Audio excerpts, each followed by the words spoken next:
প্রক্লেমেশনকে ordinance জারি করে আনা যায়, আরেকটা প্রক্রিয়া হলো রেফারেন্ডামের মাধ্যমে আনা যায়, আরেকটা হলো এলএফওর মতো করে লিগ্যাল ফ্রেমওয়ার্ক অর্ডার, যা নাকি 1970 সালে জারি হয়েছিল, এই সিস্টেমেও আনা যায়।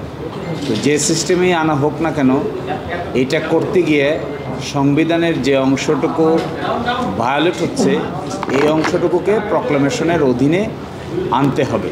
এবং এই ক্ষেত্রে অতীতে জিয়াউর রহমান সাহেবের সরকার, এরশাদ সাহেবের সরকার যে পদ্ধতি অবলম্বন করছে, আমরা মনে করি সেই পদ্ধতিটাই সবচাইতে বেশি সাংবিধানিক হবে।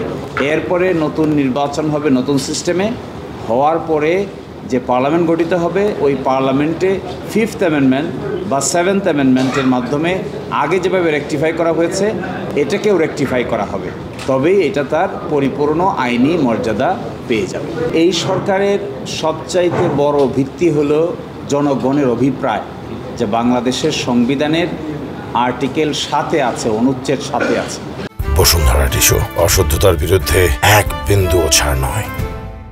জনগণের অভিপ্রায়ের চাইতে বড় সাংবিধানিক ম্যান্ডেট আর কিছু হতে পারে না।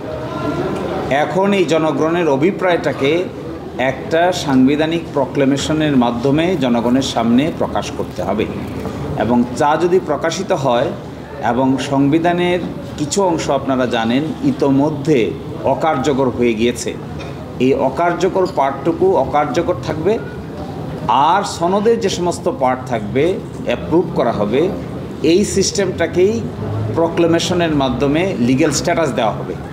এর পরবর্তী পার্লামেন্ট যখন আসবে, পার্লামেন্ট এসে এই সনদ এবং এই প্রক্লেমেশন দুটাকেই সাংবিধানিক মর্যাদা দিবে। তখন আর এই সনদ এবং প্রক্লেমেশনকে কোনো আদালতে প্রশ্ন উত্থাপন করা যাবে না। এটাই হলো সবচাইতে বড় প্রোটেকশন।